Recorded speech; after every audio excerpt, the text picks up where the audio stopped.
우리 성도님들도 잘 아시겠지만 저에게는 아들이 둘이 있고요. 두 아들이 다 미국에 있습니다. 두 아이 중에 큰 아이는 저에게 매우 자주 연락을 해요. 항상 매일 한 3시나 4시 사이가 되면 요즘 핸드폰 영상 통화 있잖아요. 그걸로 전화가 와요. 그래서 근무 시간인데 그 아이 전화가 오면 제가 그 전화를 들고 뛰어나가 이렇게 사무실 밖으로 나가서 전화를 받습니다. 근데 제가 나가면서 전화를 받으면 전화 받고 들어오면 직원들이 물어봐요. 목사님 아들 전화 왔죠? 그렇게 물어봐요. 그래서 제가 어떻게 알아? 그러면 이렇게 말해요. 목사님 얼굴에 다 쓰여져 있어요. 벌써 나갈 때부터 입이 이만큼 찢어지고 평소에는 약간 굳어있는 얼굴인데 막 환하게 밝아진다는 거예요. 아들하고 통화만 하면 얼굴이 확 바뀌는. 근데 오늘 성경에 그와 비슷한 현상이 일어나요. 오늘 본문 우리가 계속 살펴보는 본문의 주인공은 엘리야예요. 이 엘리야가 바알과 아세라 선지자 850명을 때려잡아 죽여요. 이건 굉장히 큰 일이에요. 근데 이 일을 탁 하고 나서 그 다음에 막 승승장구할 줄 알았는데 이세벨이 죽이겠다고 말해요. 그러니까 이 엘리야가 그때부터 낙심이 되기 시작해요. 그 낙심이 얼마나 크냐면은 하나님께서 직접 말씀하시고 응답을 들어도 음성을 들어도 이게 회복되질 않은 거예요. 하나님이 엘리야에게 천사를 보내서 음식을 먹이고 어루만져줘도 이 마음이 회복이 안 되는 거예요. 심지어 하나님의 산 호렙에 가서 거기에서 하나님이 임재하는 막 상징을 봐도 힘이 안 나는 거예요. 심지어는 하나님의 모습을 봤는데도 이 사람이 힘이 안 나요. 그런데 다음 장면에서 엘리야가 그 자리를 확 딛고 일어서요. 완전히 낙심의 자리를 박차고 일어나는 거예요. 도대체 어떤 일이 있었는가? 15절에 보면 하나님께서 엘리야를 만나서 말하고 나서요 15절에 이렇게 말해요. 하나님께서 다메섹에 있는 하사엘에게 기름 부어서 아람 왕이 되게 하라 이렇게 말해요. 그리고 16절에 보면 예후를 기름 부어서 이스라엘 왕이 되게 하라 그렇게 얘기를 해요. 그리고 18절에 보면 오늘 본문 18절에 보면 특별한 말씀을 하세요. 한번 읽어볼까요? 18절 우리 오늘 본문 이미 읽었지만 시작. 그러나 내가 이스라엘 가운데 7,000명을 남기리니 다 바알에게 무릎을 꿇지 아니하고 다 바알에게 입맞추지 아니한 자니라. 그리고 19절을 한번 읽어볼까요? 읽어보죠. 시작. 엘리야가 거기서 떠나 사밧의 아들 엘리사를 만나니. 아멘. 그 전까지는 좌절해서 아무것도 안 하고 죽여주십시오 하던 엘리야가 7,000명을 남겼다고 하니까 벌떡 일어나가지고 걸어가는 거예요. 아니 도대체 7,000명을 남긴 게 무슨 의미가 있길래 하나님의 음성을 들어도 그 낙심이 그치지 않고 하나님의 임재를 경험해도 그 낙심이 그치지 않던 엘리야가 벌떡 일어날 수 있는가? 도대체 7,000명을 남겼다는 게 어떤 의미일까요? 우리는 그 이유를 14절부터 보면 알 수 있습니다. 우리 14절 말씀 한번 읽어볼까요? 열왕기상 19장 14절 말씀 한번 읽어보겠습니다. 시작. 그가 대답하되 만군의 하나님 여호와께 열심히 유별하오니 이는 이스라엘 자손이 주의 언약을 버리고 주의 제단을 헐며 칼로 주의 선지자들을 죽였으며오며 오직 나만 남았거늘 그들이 내 생명을 찾아 빼앗으려 하나이다. 이스라엘 전체에서 누구만 남았다는 거예요? 자신만 남았다는 거예요. 사실 이스라엘 중에서 하나님을 섬기는 사람이 자신만 남았다는 건 지금 이때 안 게 아니에요. 이미 엘리야는 이전에도 알았어요. 이제 하나님을 섬기는 사람이 자기밖에 없다. 그러나 엘리야는 낙심하지도 두려워하지도 않았어요. 왜냐? 하나님께서 엘리야에게 임하셔서 말씀을 주셨기 때문이에요. 그래서 엘리야가 용기를 내서 하나님의 말씀을 전해요. 그리고 갈멜산에서 이방 신을 섬기는 그 제사장들을 다 죽여요. 엘리야의 마음에 이래요. 나만 남았지만 하나님이 나를 쓰시면 이 땅을 변화시킬 수 있겠지. 나만 남았다면 내가 하나님께 헌신하면 이 땅을 변화시킬 수 있겠지. 근데 결과는 그렇지 않았어요. 분명히 바알과 아세라를 섬기는 850명을 죽였으면 이스라엘의 우상 숭배가 기세가 꺾여야 되는데 기세가 꺾이지 않아요. 바알 숭배는 더 극심해지고 더 기승을 부리고 그 바알 숭배를 하게 만드는 원동력인 이세벨이 이제는 자기까지 죽이려고 하는 거예요.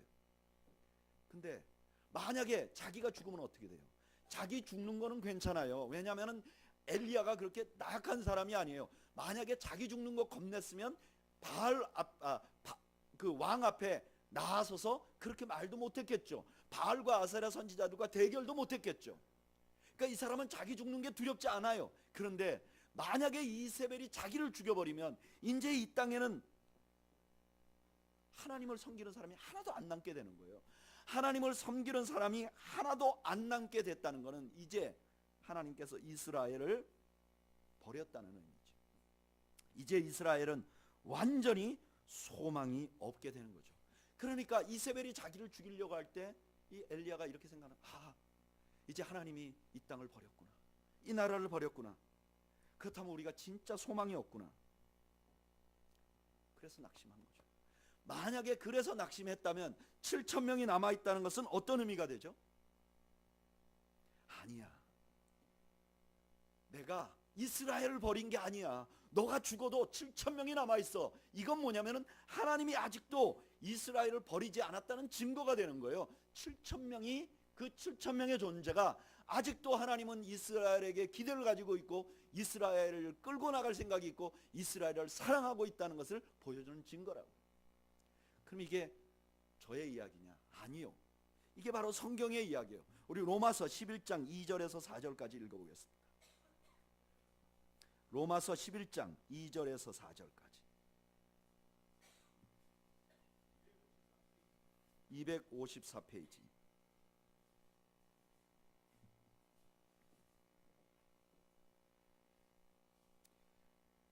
읽어볼까요? 254페이지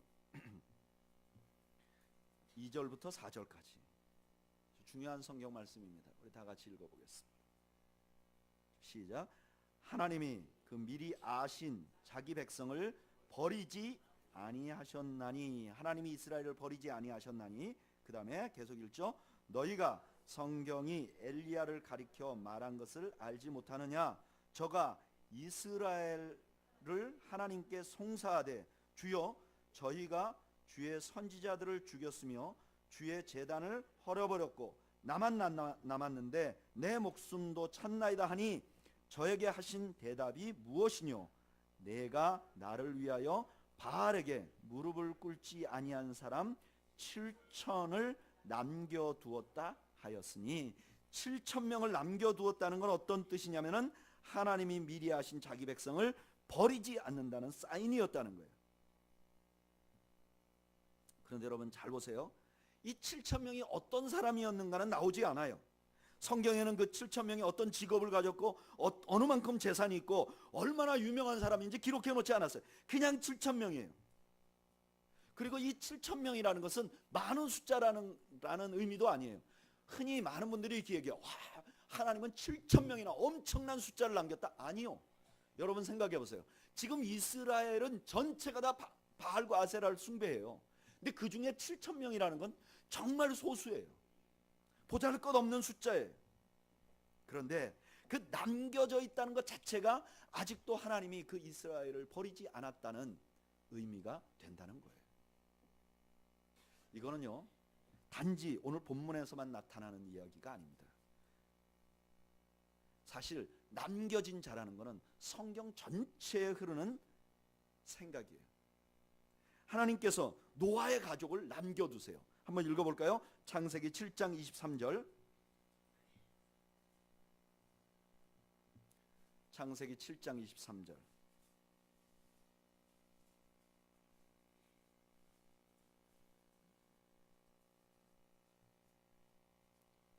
창세기 7장 23절.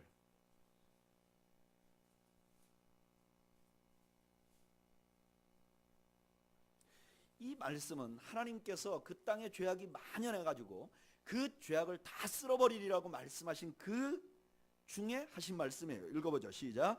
지면의 모든 생물을 쓸어버리니 곧 사람과 짐승과 기는 것과 공중의 새까지라 이들은 땅에서 쓸어버림을 당하였으되 홀로 노아와 그와 함께 방주에 있던 자만 어떻게 됐더라? 남았더라. 여기 남았더라는 말이 그 세상에는 아직도 소망이 있다는 뜻이에요. 또 창세기에 보면 아브라함이 그 소돔 고모라에 멸망할 때 의인 몇 명만 있으면, 의인 10만 있으면 하나님이 이 성을 보호하겠습니까? 그런데 그 사람이 없다는 건 어떤 의미예요? 절망이라는 거예요. 하나님이 거기를 버렸다는 거예요. 이 남은 자의 사상은 성경의 창세기부터 계속 흐르는 사상이에요. 하나님께서 누군가를 남겼다는 것은 그 남긴 사람 자체가 하나님이 그 땅을 아직도 버리지 않았다는 의미예요. 그래서 예레미야서를 보면 유다 나라가 다 망할 때 예레미야가 소망을 가져요. 어떻게 소망을 갖는가? 예레미야 23장 3절에 이렇게 말해요. 내가 내 양떼에 남은 것을 그 몰려갔던 지방에서 모아 다시 그 우리로 돌아오게 하리니 그들의 생육이 번성할 것이며. 이스라엘의 소망이 뭐냐? 포로로 잡혀갔던 이스라엘 백성들 중에 몇 명이, 남아있는 몇 명이 그들이 다시 귀환할 것이다. 이게 이스라엘 백성들의 소망이라는 거예요. 그럼 한 가지 우리가 의문이 생겨요. 아니 도대체 왜 하나님은 큰 무리가 있더라 그러면 좋을 텐데 뭐 남겨진 거에 소망을 갖게 만드는가? 왜 남겨졌다는 건 좀 큰 무리가 아니잖아요. 좀 소수같이 느껴지잖아요. 좀 한쪽 구석같이 느껴지잖아요. 뭐 좀 덜 필요한 사람같이 느껴지잖아요. 왜 남겨진 사람으로 하나님이 그 땅을 아직도 기대하고 있다는 것을 말씀하려고 하는가? 우리는 그 대답을 이사야서에서 찾을 수 있어요. 이사야서 말씀을 보면 조금 이상한 말씀이 나와요. 이사야서 6장 13절 모두 찾아볼까요?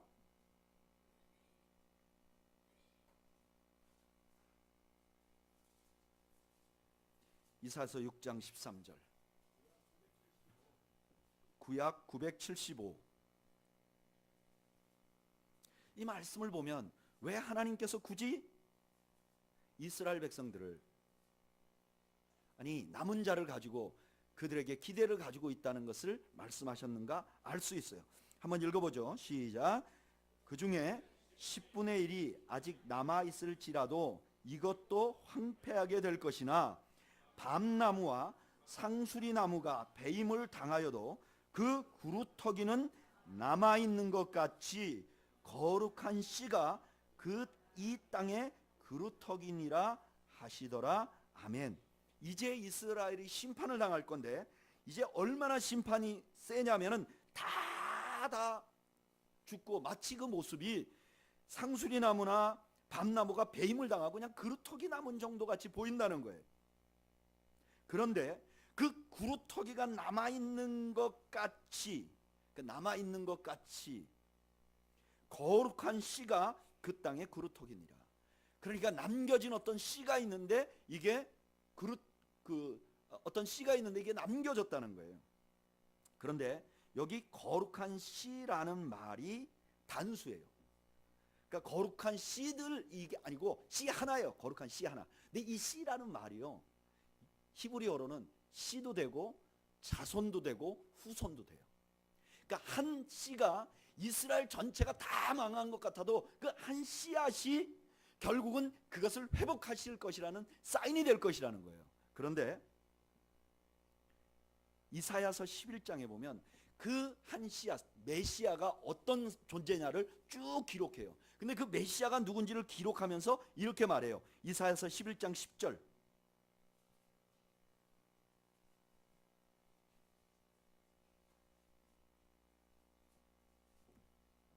자, 읽어볼까요? 11장 10절 시작. 그날에 이새의 뿌리에서 한 싹이 나며 만민의 기호로 설 것이며 열방이 그에게로 돌아오리니 그 거룩한 곳이 영화로우리라. 아멘. 이건 메시아에 대한 예언인데 그 메시아가 어떤 존재냐면은 이새의 뿌리에서 나온다. 이새의 후손으로 나온다는 거예요. 그러니까 구약에 이스라엘 백성들이 그렇게 바라던 메시아, 한 씨앗이 있는데 그게 이새의 뿌리로부터 나온다는 거예요. 이가 누구냐? 진정한 의미의 남은 자, 온 세상 사람들이 이 씨앗 하나만 있어도 하나님이 우리를 버리지 않았다고 믿는 남은 자라는 거예요. 이렇게 보면 신약 성경의 많은 말씀이 다르게 보입니다. 우리 한번 마태복음 1장 1절을 읽어볼까요?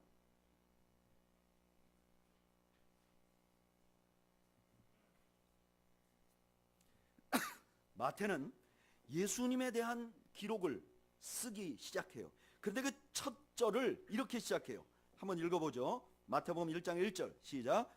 아브라함과 다윗의 자손 예수 그리스도의 계보라. 예수님이 누구냐? 아브라함과 누구의 후손이요? 다윗의 후손이다. 이 한마디는 예수님이 뭐 아브라함의 조상, 아브라함의 후손이고 다윗의 후손이라서 왕족이다 이런 뜻이 아니에요. 이 말은 예수님은 아직도 하나님이 이 땅을 버리지 않았다는 것을 보여주는 상징이라는 것을 의미해요. 예수님이 이 땅의 진정한 소망이라는 것을 의미해요. 그리고 이렇게 보면 요한복음 3장 16절도 이해가 돼요. 요한복음 3장 16절 우리 외워볼까요? 하나님이 세상을 이처럼 사랑하사, 그 다음 뭐예요? 독생자를 주셨으니. 왜 독생자가 하나님이 아직도 이 땅을 사랑하는 증거가 되는가? 대답이 나오는 거예요. 남은 자로 인해서 남은 자의 생각을 이해해야 이 말씀이 어떤 말씀인지 이해가 되는 거예요. 예수님이 바로 그 남은 자의 원형이기 때문에 예수님이 바로 이 땅을 하나님이 아직도 사랑한다는 증거가 된다는 거예요. 그러면 저는 이런 생각을 했어요. 예수님 변화산에 올라갔어요. 그때 모세와 엘리야가 그 자리에 와 있었어요. 셋이 대화를 했어요. 엘리야가 왜 왔을까? 엘리야를 왜 불렀을까? 엘리야는 7,000명의 남은 자를 보고 하나님이 아직도 이 땅을, 이 이스라엘을 버리지 않았다는 것을 알았던 사람이에요. 그 진정한 남은 자인 예수 그리스도를 보면서 엘리야와 예수님이 동시에 등장하면서 예수님이 이 땅에 진정한 소망이시라는 것을 보여주시는 것이죠. 그 모여있는 장면 자체가, 여러분, 예수님은 이 땅의 소망이십니다.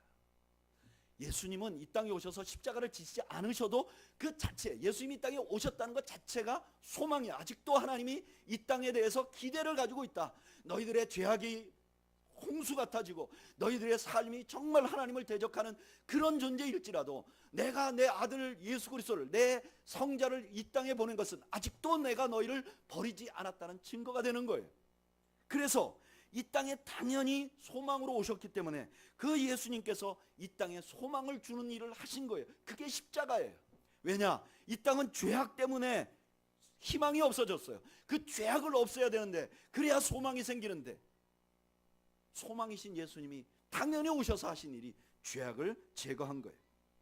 그래서 우리가 죄악, 예수님으로 인해서 우리가 소망이 생겼다, 죄가 없어졌다고 생각하는 사람들, 그걸 믿는 사람들은 예수님만 생각하고 바라기만 해도 소망이 생기는 거예요. 예수님을 기억만 해도 소망이 생기는 거예요. 구주를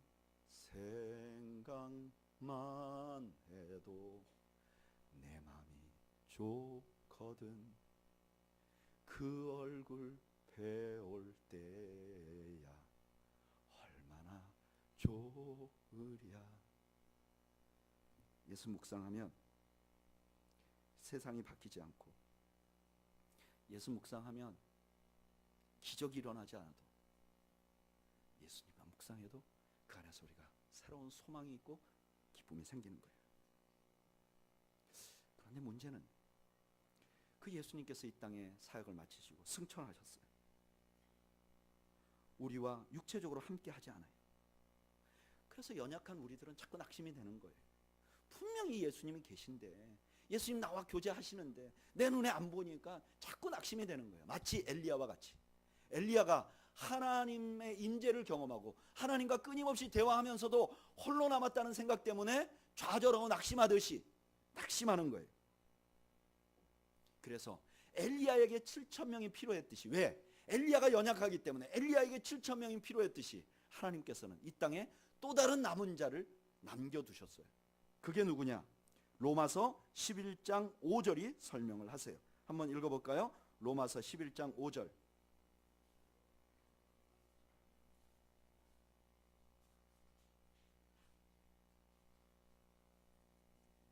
로마서 11장 5절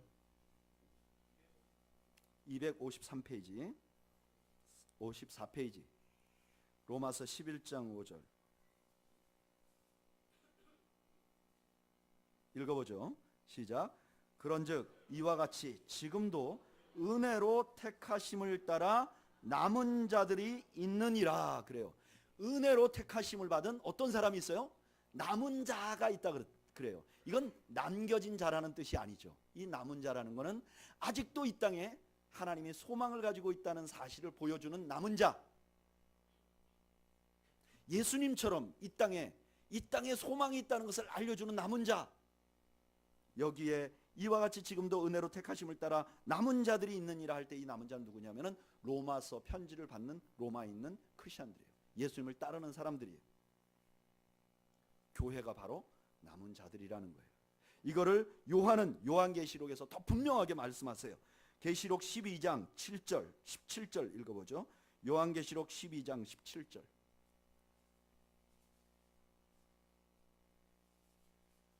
요한계시록 12장 17절.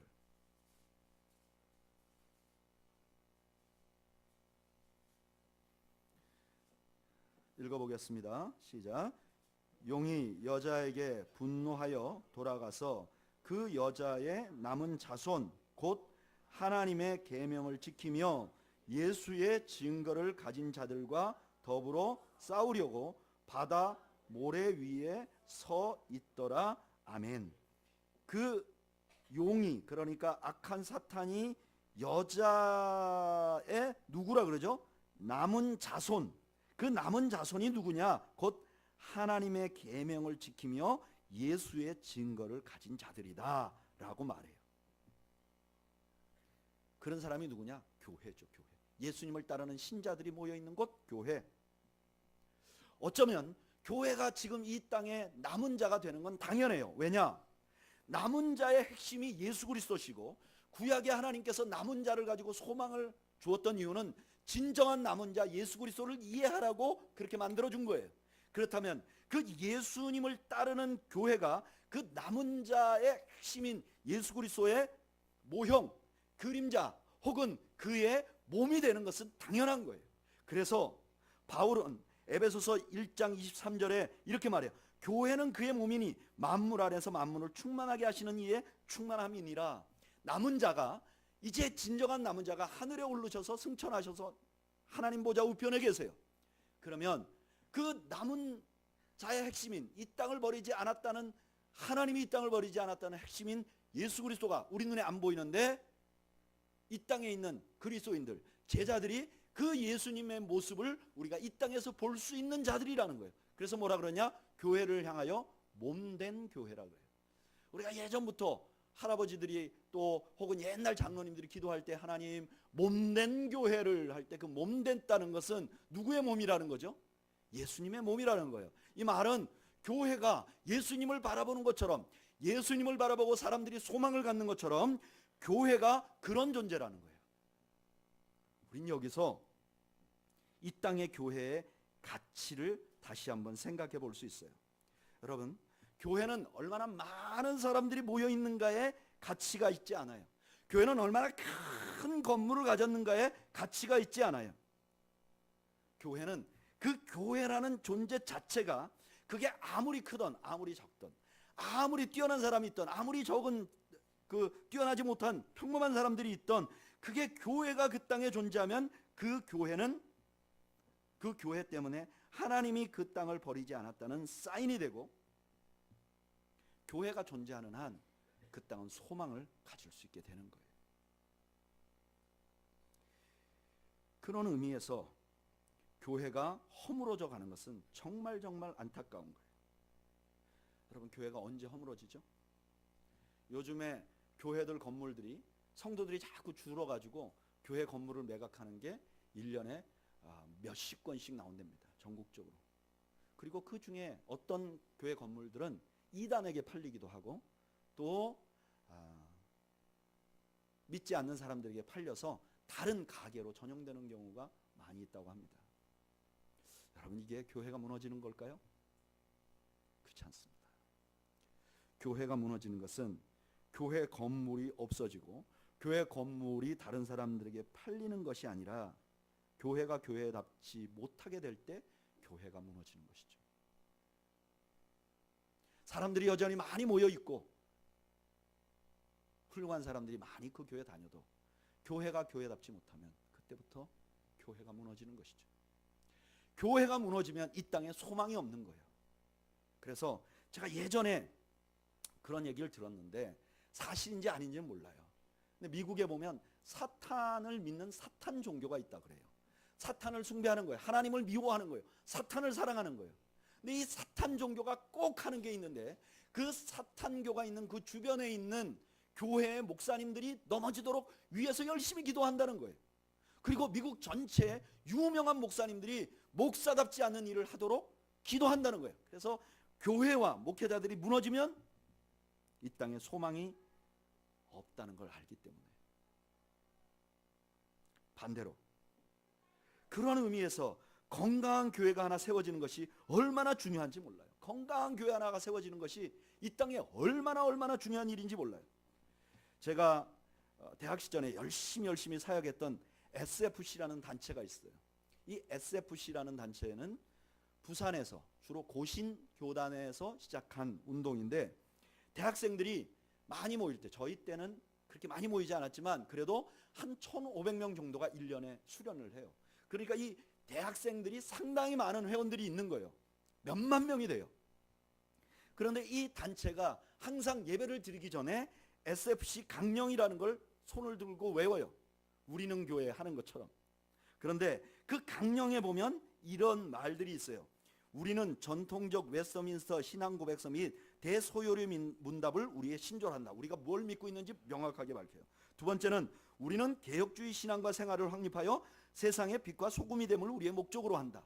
이거는 우리가 장로교의 기초인 성경을 개혁주의적으로 보는 그 관점을 가지고 우리가 그렇게 살아서 이 땅에서 빛과 소금이 되는 걸 우리의 목적으로 한다. 그런데 그 다음이 우리의 사명은 다음과 같다. 이렇게 말해요. 사명. 그 몇만 명의 대학생들이 이게 우리의 사명이라고 말하는 사명이 무엇인가? 개혁주의 신앙의 대한교회 건설과 국가와 학원의 복음화. 개혁주의 신앙의 세계교회 건설과 세계 복음화. 저는 대학생 때 이걸 막 외우면서 이렇게 생각했어요. 앞에 개혁주의 신앙의 대한교회 건설과 국가와 학원의 복음화. 그랬을 때 국가와 학원의 복음화라는 아주 원대한 사명, 온 세상이 복음화되는 원대한 사명을 위해서 개혁주의 신앙의 한국교회 건설이구나 이렇게 생각을 했어요. 그러니까 앞에 말한 교회 건설이라는 게 그렇게 중요한지 몰랐어요. 그런데 제가 함께 이 운동을 했던 수많은 사람들이 개혁주의 신앙의 대한교회 건설과 국가와 학원의 복음화를 할 때 국가와 학원의 복음화를 위해서 헌신한 사람들보다 개혁주의 신앙의 대한교회 건설을 위해서 아주 훌륭한 대학에 아주 미래가 창창한 사람들이 자기의 직업으로 가는 걸 버리고 SFC 간사가 되고 SFC 운동을 하고 헌신하는 걸 봤어요. 적어도 그분들은 안 거죠. 이 땅에 희망이 있다는 것을 발견하도록 하는, 이 땅에 아직도 하나님이 소망을 가지고 있다는 것을 보게 하는 것은 건강한 교회가 세워지는 것이다. 이것보다 더 중요한 사명은 없다. 이것이야말로 마지막 보루이다. 그래서 수많은 젊은이들이 이 사명에 헌신한 거죠. 여러분, 교회는 교회의 존재 자체가 하나님이 아직도 이 땅을 버리지 않고 있다는 사인임을 기억하시기 바랍니다.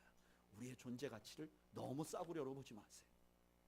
우리는 적어도 남겨진 자예요. 우리 때문에 이 땅이 존재하는 거예요. 또 하나, 이 말씀은 교회의 또 다른 사명이 생각나게 합니다. 여러분, 교회가 이 땅의 소망입니다. 그래서 교회는 이 땅에서 소망다운 일을 해야 돼요. 마치 예수님이 이 땅의 소망이시기 때문에 십자가 사역을 하신 것처럼 자신이 이 땅의 죄를 용서받게 하기 위하여 십자가를 지신 것처럼 우리도 그런 사명이 있는 거예요. 여러분, 사람들이 교회를 보면서 이 땅에 하나님이 아직도 계시고 이 땅에 아직도 소망이 있다는 생각을 가지게 하도록 하는 것이 교회의 중요한 소명임을 잊지 않기를 바랍니다. 저는 컴패션 이렇게 사역을 하면서 가난한 나라들을 많이 가보면 진짜 이게 피부에 와닿아요. 얼마 전에 갔던 케냐의 키베라라는 지역은 정말 가난한 지역이에요. 제가 거기 갔을 때 길 지나가는데요, 어떤 사람이 이렇게 큰 무더기에 빵들을 팔더라고요. 비닐봉지에 들은 우리 단팥빵 같은 걸 팔아요. 근데 제가 보니까 단팥빵들이 그 비닐봉지들이 다 젖어 있어요. 그래서 가까이 가보니까 악취가 나는 거예요. 보니까 이게 어떤 빵 만드는 회사에서 이걸 쓰레기 더미에 버렸는데 누군가가 여기 빵이 있구나 그래서, 물론 비닐봉지에 쌓여 있으니까 그걸 갖다가 씻지도 않고 거기다 놓고 파는 거예요. 근데 그걸 사 먹는 사람이 많아요.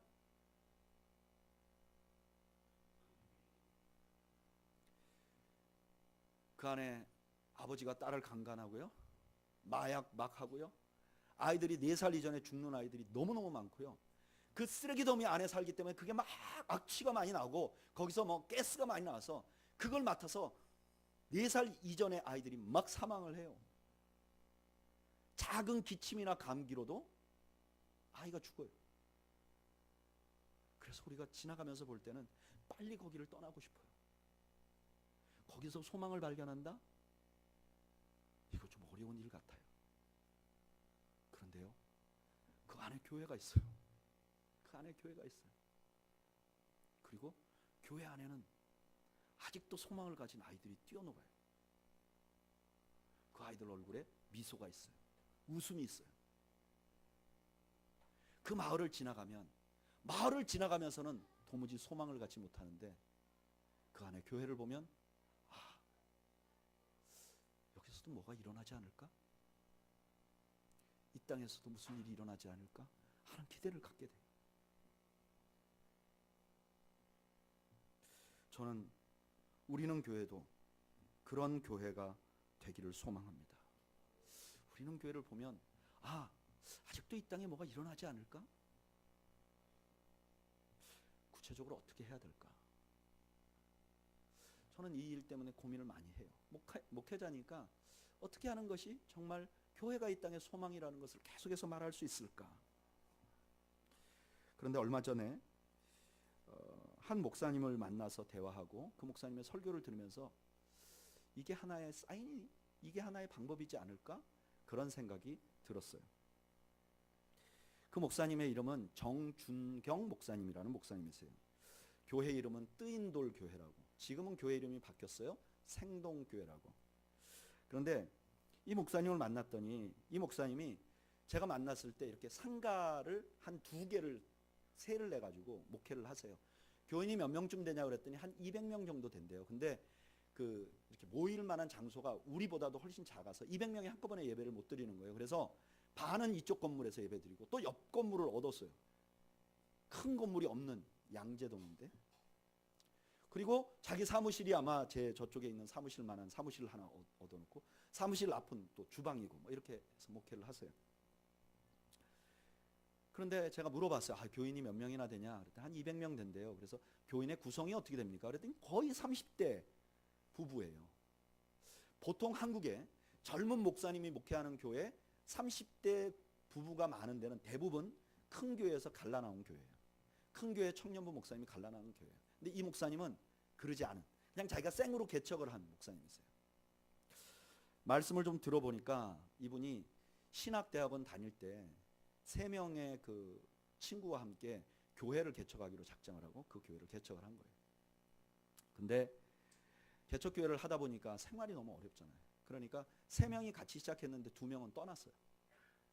그래서 다른 교회에 이제 부목사로 부임을 하시고, 자기는 부임 자기라도 그냥 있어야 되겠다 그래서 자기만 남았대요. 그런데 5년 동안 매일같이 그 주변을 돌면서 전도를 했답니다. 5년 동안. 그런데 교인이 20명이 넘질 않은 거예요. 다행히 사모님이 피아노 레슨을 해서 조금 생활이 되긴 하지만 이게 젊은 목사님이 희망이 없는 거야. 미래가. 교인도 얼마 안 되니까 이제 한 6년쯤 되니까 이게 뭐 희망할 일도 없고 아무것도 없는 거예요. 그래도 어떻게든지 교회를 부흥시켜 보고 싶어서 그런 열망이 있어서 계속 주변을 전도를 했다는 거예요. 근데 전도를 하다가 이제 지쳤어요. 이게 안 되나 보다. 나는 이제 이 목회가 안 되나 보다. 그리고 사무실에 앉아 있는데 교회 사무실에 앉아 있으면 종종 돈을 얻으려고 오시는 분들이 있어요. 그래서 앉아 있는데 어느 날 돈을 얻으려고 하는 분이 오셨대요. 그래가지고 돈 1,000원만 달라고 얘기를 하더랍니다. 예전 같으면 그냥 1,000원 주고 말았대요. 근데 자기가 사실은 할 일도 없고 그렇게 바쁘지도 않고 그러니까 앉아 있으니까 그분한테 밥 먹었냐고 물어봤대요. 점심때쯤 돼서. 그랬더니 밥은 됐고 돈을 달라 그러더래요. 그래서 아니 난 돈을 안 줄 건데 밥 먹었냐고. 그렇게 실강의를 오랫동안 했대요. 그러고 나서 이 목사님이 내가 돈을 안 주고 밥 먹겠다 그러면 밥은 사주겠다. 그러니까 나도 지금 밥을 먹어야 되는데 우리 밥이나 같이 먹읍시다. 나도 심심하고 할 일도 없고. 그랬더니 이분이 마지못해 끌려가서 돈을 못 받고 이 목사님 끌려가서 앞에 국밥집에서 밥을 먹은 거예요. 근데 밥을 다 먹고 나서 이분이 목사님은 참 훌륭하신 것 같다고 그러더래요. 그래서 아니 이분이 훌륭하긴 해요. 아주 좋은 대학을 나왔어요. 그리고 정말 정직하게 목회하려고 그래요. 근데 훌륭하다는 얘기를 목회 시작해서 한 번도 들어본 적이 없는 거예요. 근데 교회를 한 번 방문한 사람이 자기하고 밥 먹었는데 자기한테 훌륭하다 그러는 거예요. 그래서 왜 훌륭하다 그러냐 그랬더니 자기가 이때까지 몇 년 동안 교회를 대상으로 구걸을 했는데 이때까지 자기한테 밥 먹었냐고 물어본 게 목사님이 처음이라는 거예요. 그래서 이 목사님이 무슨 충격 같은 걸 받았어요. 그래서 한참 있다가 이렇게 말했대요. 너무 죄송한데 저도 누구한텐가 밥 먹자고 한 게 이게 처음입니다. 그리고 그분이 갔대요.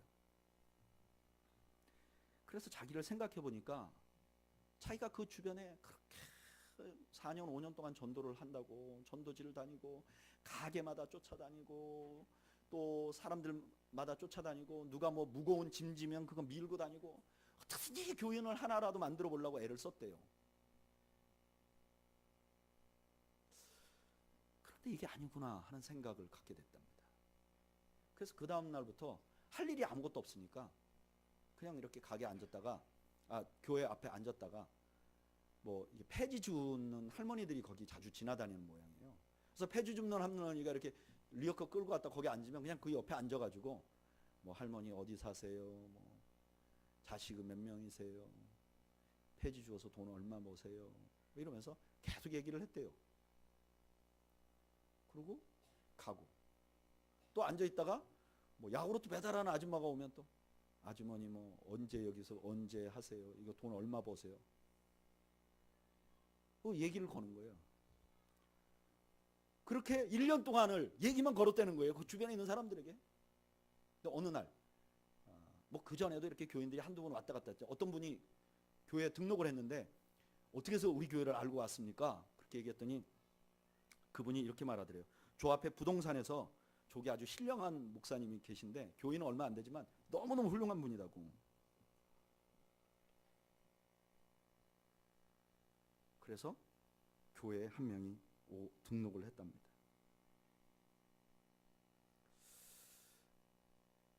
이 목사님 그때부터 내가 뭔가를 잘못하고 있었구나.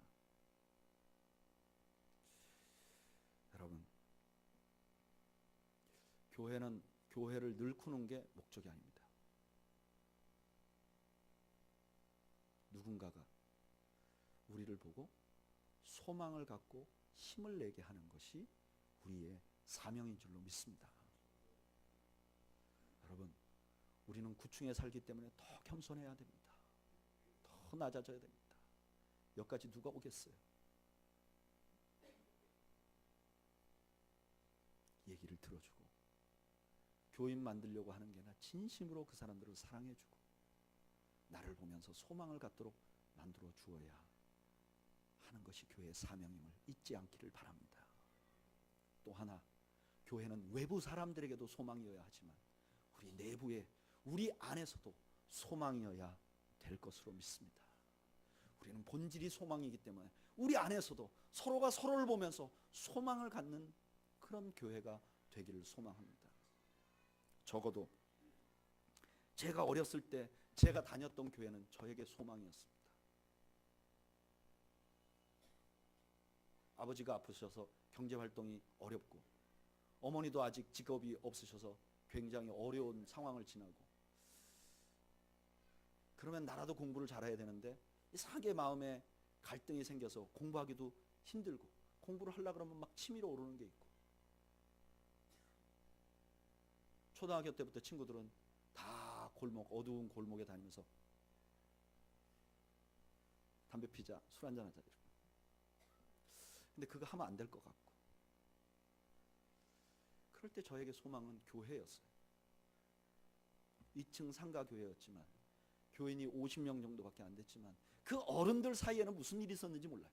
그러나 적어도 저에게는 교회는 소망이었어요. 가서 아무리 기도해도 아무 일도 안 일어나지만 그래도 그 교회가 저에게 소망이었어요. 적어도 교회는 저희 어머니에게도 소망이었어요. 46살에 과부된 애가 4 딸린 젊은 여자가 12시간씩 막교대하는 일을 직조공장에서 일해서 보통 근무 시간이 14시간씩, 월급 받으면 그 월급으로 자식들과 자기가 간신히 먹고 살 수 있는 환경에 있는 그 젊은 여자에게 남편이 죽었을 때 찾아와 준 사람들도 교인들이었고, 염을 해준 사람들도 교인들이었고, 정말 덜덜거리는 버스를 타고 서울에서 단양을 넘어서 경상북도 의성군 단촌면의 산에 그 남편을, 그 시어머니를, 그리고 서울 근교의 공원묘지에 남편을 묻을 때 끝까지 그와 함께 해주신 그 사람들. 저희 어머니는 시간만 나면 교회에 갔어요. 교회 가면 낙심하지 않고, 교회 가면 소망을 얻고, 자기보다 더 어려운 사람들을 보면서 용기를 내고. 그 저희 어머니가, 제가 가만히 보니까, 제가 커서 보니까 그 교회 과부들 중에 중간 보수쯤 된 것 같아요. 그래서 누가 과부가 되면 찾아가서 어머니가 위로하시고, 야, 나도 혼자 살았는데 괜찮아, 이렇게 좀. 또 자기보다 더 나은 사람들에게 도움을 받아가며, 남편 있고 그래도 사업하고 건실한 사람들이 여전도에서 1년에 한 번씩 이렇게 어디 여행 갈까? 그래서 제가 한국에 돌아와서 우리 어머니한테, 엄마, 제주도 가면 잠수함이 있대. 그 잠수함 한번 태워 갈까? 그랬더니 야야, 10년 전에 교회에서 다 갔다 왔다. 어머니에게 소망을 주고 다시 살아나고 다시 용기를 낼 힘을 교회에서 얻으셨어요. 여러분, 저는 우리 교회가 그런 교회가 되기를 바랍니다. 이 교회에 들어오면 누구든지 소망을 갖게 되는 교회. 나는 우리 교회가 외부 사람들이 우리를 볼 때 소망을 갖고, 우리가 스스로 서로 보면서 하나님이 아직도 우리를 버리지 않았다는 소망을 갖는 교회가 되기를 바랍니다.